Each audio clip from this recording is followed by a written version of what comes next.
आज हम सप्तमी कक्षा का पाठ 3 उपकारकः वृक्षः पढ़ने जा रहे हैं। उपकारी वृक्ष। वृक्षाः अस्माकं जीवनस्य आधारः सन्ति। वृक्ष हमारे जीवन के आधार हैं। एते भूमेः उद्भवन्ति, ये भूमि से उत्पन्न होते हैं। एतेषां मूलानि पृथ्व्यां दूरं दूरं ततानि भवन्ति, इनके मूल पृथ्वी में दूर दूर फैले हुए होते हैं। मूलानाम् उपरिष्ठात्, मूलों के ऊपर, जड़ों के ऊपर, वृक्षस्य प्रकाण्डः भवति, वृक्ष का तना होता है। प्रकाण्डात् शाखाः उद्भवन्ति, प्रकाण्ड से तने से शाखाः निकलती हैं। शाखाभ्यः, शाखाओं से प्रशाखाः संभवन्ति, और शाखाओं से प्रशाखाः निकलती हैं। एतासु प्रशाखासु एव पत्राणि फलानि च भवन्ति, इन प्रशाखाओं में ही पत्राणि फलानि च भवन्ति और होते हैं। इन शाखाओं में ही पत्ते और फल होते हैं। अब दोबारा इसका ग्रामर देखते हैं हम। वृक्षाः अस्माकं जीवनस्य आधारः सन्ति। हम कर्ता और क्रिया देखते हैं। पहले वृक्षाः है कर्ता और सन्ति है क्रिया। एतेः भूमेः उद्भवन्ति, एते है कर्ता, उद्भवन्ति है क्रिया। एतेषां मूलानि पृथ्व्यां दूरं दूरं ततानि भवन्ति, मूलानि है कर्ता, भवन्ति है क्रिया। मूलानाम् उपरिष्ठात् वृक्षस्य प्रकाण्डाः भवन्ति, प्रकाण्डः है कर्ता, भवति है क्रिया। प्रकाण्डात् शाखाः उद्भवन्ति, शाखा है कर्ता, उद्भवन्ति है क्रिया। शाखाभ्यः प्रशाखा संभवन्ति, प्रशाखा है कर्ता, संभवन्ति है क्रिया। एतासु प्रशाखासु एव पत्राणि फलानि च भवन्ति, भवन्ति है क्रिया। पत्राणि फलानि च है कर्ता। जब भी हम कर्ता देखते हैं तो कर्ता हमेशा प्रथमा में होता है। प्रथमा एक वचन हो, प्रथमा बहुवचन हो, या प्रथमा बहुवचन हो या द्विवचन हो। ठीक है। वृक्षाः प्रथमा विभक्ति है, शुरू से देखिए। मूलानि, उसके बाद एते, सह तौ ते, एषः एतौ एते, एते प्रथमा बहुवचन है। तीसरी लाइन में मूलानि प्रथमा बहुवचन है। उसके बाद ततानि भवन्ति, ततानि प्रथमा बहुवचन है। प्रकाण्डः एकवचन है, प्रथमा एकवचन है। शाखाः प्रथमा बहुवचन है। फिर प्रशाखाः प्रथमा बहुवचन है, इसलिए संभवन्ति है। बहुवचन के साथ हमेशा अंति आता है। पत्राणि फलानि प्रथमा बहुवचन है, इसीलिए भवन्ति है। एक वचन होता तो ती होता, और बहुवचन है इसलिए अंति। देखिए, संति में अंति, उद्भवन्ति में अंति, भवन्ति में अंति। अब प्रकाण्डः एक वचन है तो ती, ठीक है। शाखाः बहुवचन, उद्भवन्ति, प्रशाखाः फिर अंति, और फलानि फिर अंति। अब इसमें हम अव्यय देखते हैं। पहली, दूसरी, तीसरी, चौथी लाइन में दूरम दूरम, पांचवी, छठी, सातवीं, आठवीं, नौवीं लाइन में सेकंड लास्ट लाइन में एव और च। इसके बाद हम देखते हैं कि कहीं विशेषण विशेष तो नहीं है। पहली लाइन में नहीं है, दूसरी में भी नहीं, तीसरी में भी नहीं, चौथी में भी नहीं, पांचवी छठी में नहीं, सातवीं आठवीं नौवीं, और लास्ट लाइन में देखिए एतासु प्रशाखासु, इन प्रशाखाओं में। एतत् प्रशाखा शब्द का सप्तमी बहुवचन प्रशाखासु है, इसलिए एतत् शब्द का भी हमें एतासु प्रशाखासु ही लेना पड़ेगा। ये स्त्रीलिंग है तो ही एतासु लिखा है। ठीक है। ये पुल्लिंग होता तो हम एतत् शब्द का पुल्लिंग विभक्ति सप्तमी बहुवचन लगाते। आगे चलते हैं।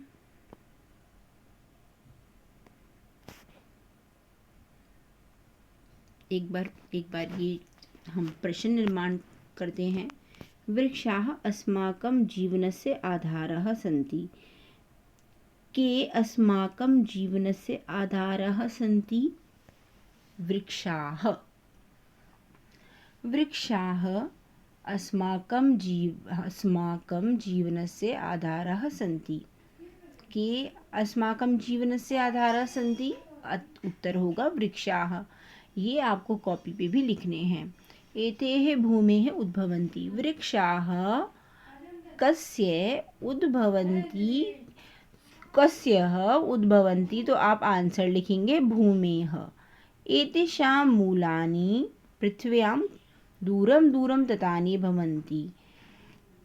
कुत्र भवन्ति, ततानि कुत्र भवन्ति, या एतेषां मूलानि कुत्र दूरं दूरं भवन्ति, तो आप लिखेंगे पृथिव्यां। दूरं दूरं कानि भवन्ति, तो पृथिव्यां दूरं दूरं कानि भवन्ति, तो आप लिखेंगे ततानि। ततानि माने फैली हुई, ठीक है, ततानि। उसके बाद मूलानाम् उपरिष्ठात् वृक्षस्य प्रकाण्डः भवति। मूलानाम् उपरिष्ठात् कस्य प्रकाण्डः भवति, तो मूलानाम् उपरिष्ठात् कस्य कः भवति, तो आप लिखेंगे प्रकाण्डः। केषाम् उपरिष्ठात् वृक्षस्य प्रकाण्डः भवति, तो आप लिखेंगे मूलानाम्। हमारे एक YouTube चैनल में प्रश्न निर्माण का एक वीडियो है, उसको आपको देखना पड़ेगा। उसके बाद प्रकाण्डात् शाखाः उद्भवन्ति। कस्मात् शाखाः उद्भवन्ति, तो आप लिखेंगे प्रकाण्डात्। शाखाभ्यः प्रशाखा संभवन्ति। शाखाओं से प्रशाखा निकलती है। प्रशाखाभ्यः काः संभवन्ति, तो आप लिखेंगे प्रशाखाः। एतासु प्रशाखासु एव कानि च भवन्ति, तो आप लिखेंगे फलानि पत्राणि च। वृक्षाः अपि अस्माकम् एव भुक्त्वा पीत्वा च जीवन्ति। वृक्ष भी हमारी समान खाकर और पीकर जीते हैं। के अपि अस्माकम् एव भुक्त्वा पीत्वा च जीवन्ति, तो आप लिखेंगे वृक्षाः।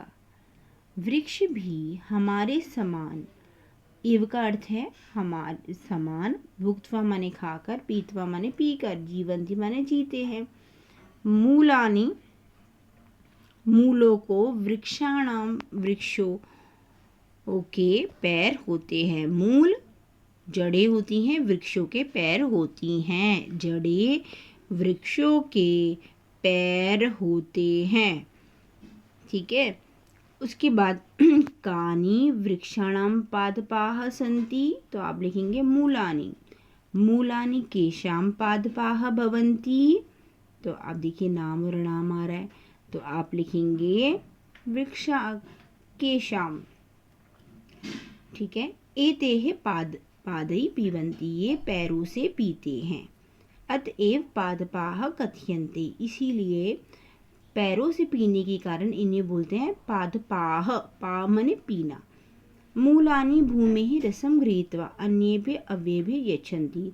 मूल भूमि के रस को ग्रहण करके अन्य अवयवों को देते हैं। येन, जिसके द्वारा एते वृक्षा फलन्ति, ये वृक्ष फलते हैं। वृक्षा अपि मनुष्या एव सुखानि दुखानि च अनुभवन्ति। वृक्ष भी मनुष्यों के समान सुख और दुख का अनुभव करते हैं।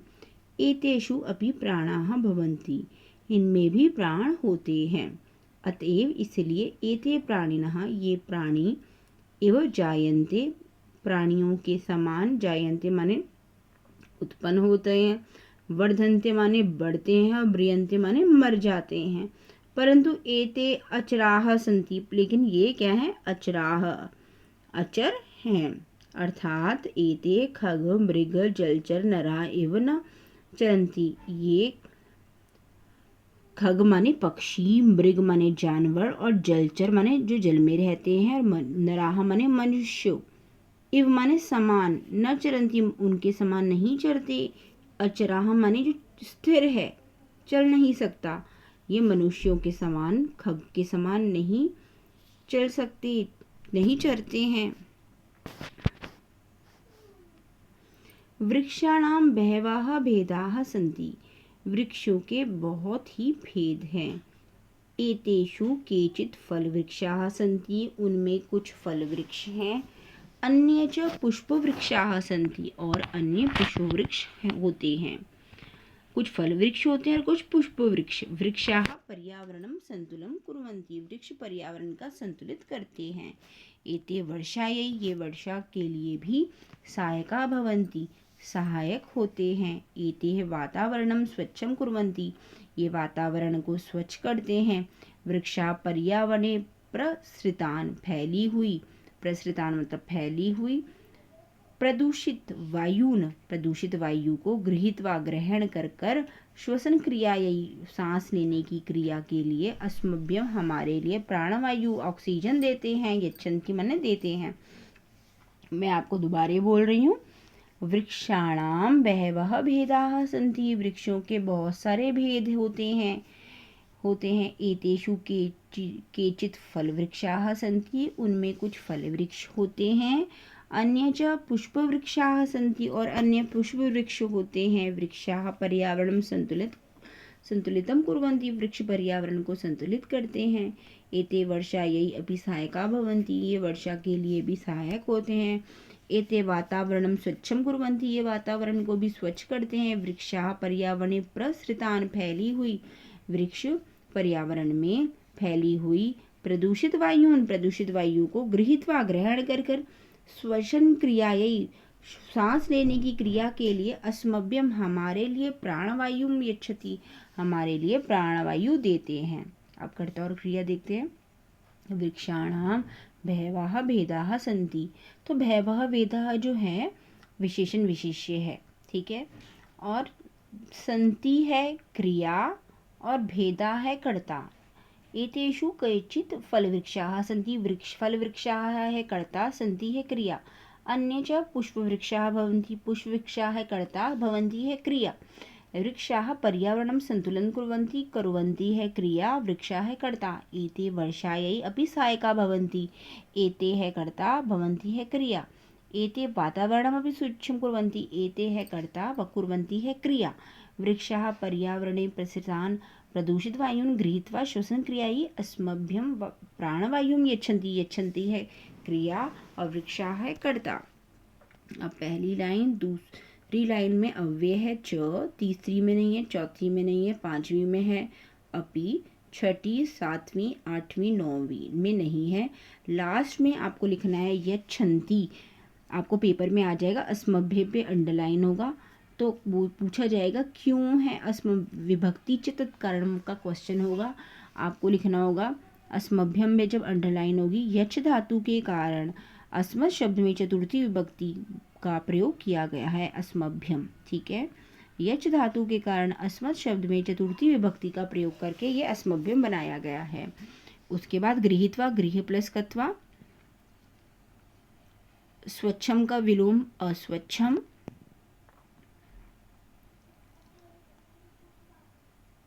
अब हम आगे चलते हैं। वर्षा को वृष्टि भी बोलते हैं।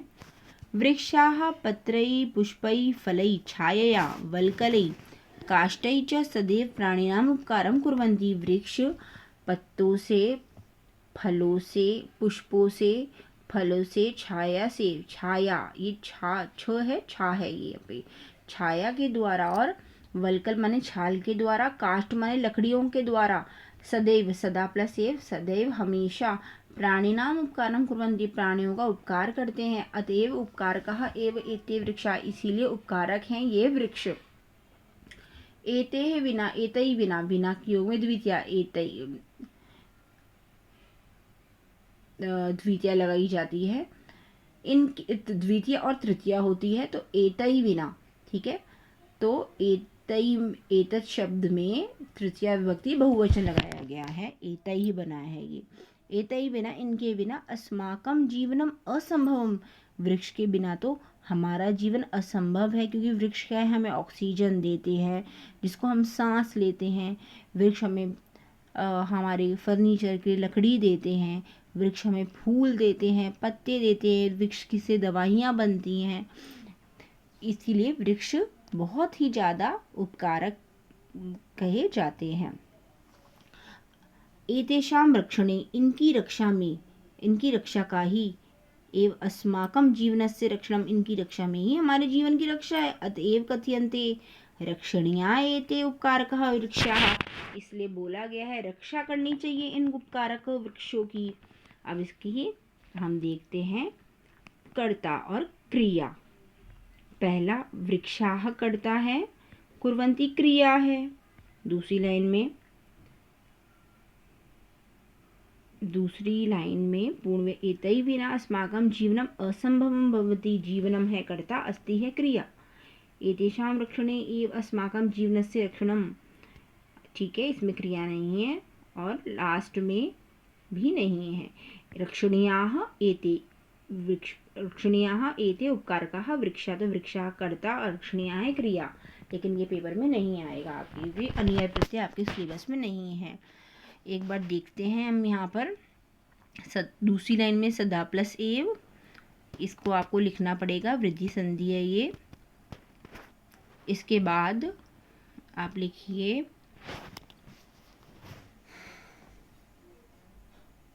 तीसरी लाइन में एव अव्यय है, पांचवी लाइन में विना, छठी, उसके बाद थर्ड लास्ट लाइन में एव और अतः। इसके बाद अब देखते हैं कहीं विशेषण विशेष्य आ रहा है, विशेषण विशेष्य पहली लाइन में नहीं है, दूसरी में, तीसरी में, चौथी में है एते वृक्षाः। तो वृक्ष जैसे कि सह वृक्षः, सह है सर्वनाम विशेषण और वृक्ष है विशेष्य। अगर तौ होता तौ वृक्षौ, तो तौ होता सर्वनाम विशेषण और वृक्षौ होता विशेष्य। ते वृक्षाः विशेषण और विशेष्य, ठीक है। इसी प्रकार ये तत् शब्द रूप ना लेकर एतत् ले लिया, ठीक है। जैसे सह तौ ते होता है, इनके आगे आप ए लगा दो, तो एते वृक्षाः, ये एते सर्वनाम है और वृक्षाः विशेषण है। इसके बाद लास्ट में है एते उपकारकाः वृक्षाः, एते और उपकारकाः दोनों ही विशेषण है। एते सर्वनाम विशेषण है, उपकारकाः विशेष्य है, सॉरी, उपकारकाः भी विशेषण है और वृक्षाः विशेष्य है। एक बार पहले का देखते हैं। एक बार जैसे मैंने यहाँ पे आपको बताई थी यक्ष धातु, तो वहां दूसरे पेज में थी विना, विना के योग में द्वितीय और तृतीय।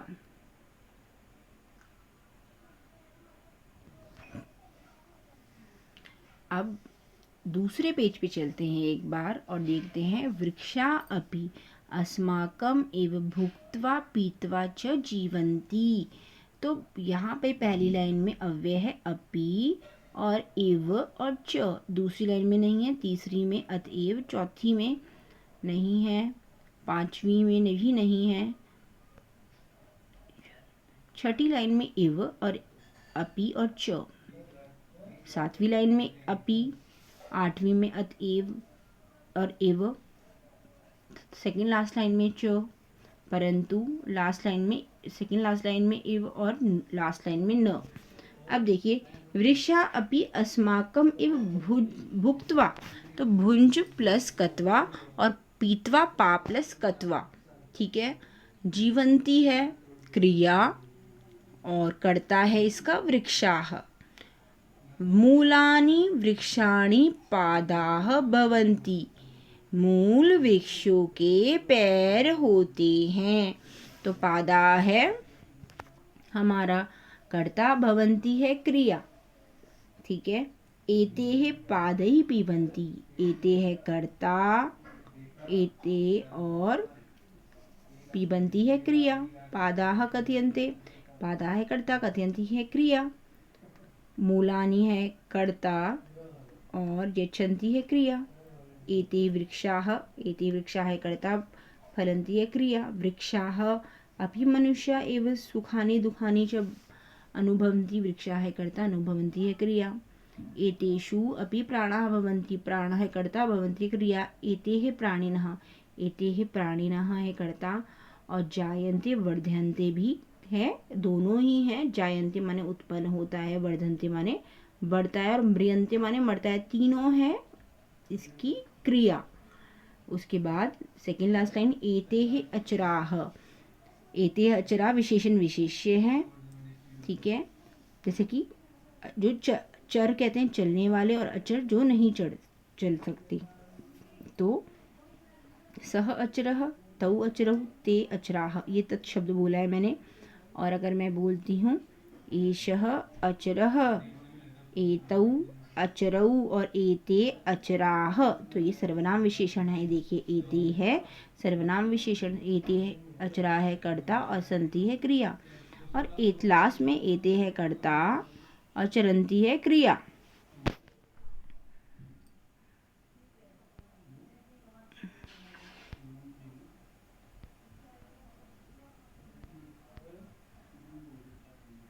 आपको जहाँ पर भी बच्चों नहीं समझ में आया आप मुझसे पूछ सकते हैं। और आपको इसमें कर्ता क्रिया अलग पेज पे लिखनी है, विशेषण विशेष्य अलग पेज पे लिखने हैं, और मैंने उपपद जो बताए यच और विना वो भी लिखने हैं, अव्यय भी आपको लिखने हैं। आप जो जो प्रश्न बना सकते हैं आप बनाएंगे, और इससे पहले आप प्रश्न निर्माण का वीडियो देखेंगे कि प्रश्न कैसे बनाते हैं। धन्यवाद।